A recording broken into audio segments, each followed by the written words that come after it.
Nation, 60 years ago today, Roger Bannister ran the first ever 4-minute mile. Jacob Kaucher shows us how, a full 6 decades later, the mark is still a gold standard for runners.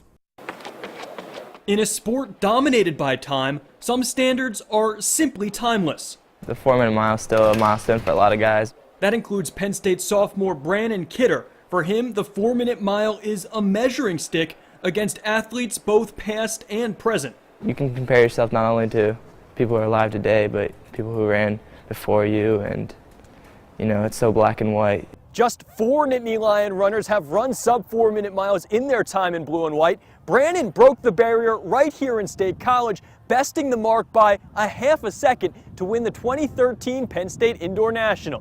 I built it up in my head for a couple years, and I'd always told myself it'd be like crazy if this happened, and then I was kind of surprised that it even happened, and it was just like, it happened.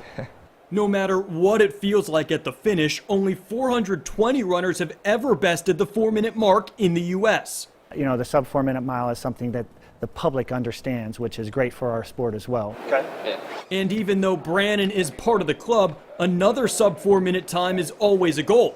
When it gets tough, it's nice to have something like that in your head to motivate you. So with each of Brandon's strides, he's using 60 years of sports history to push himself ahead.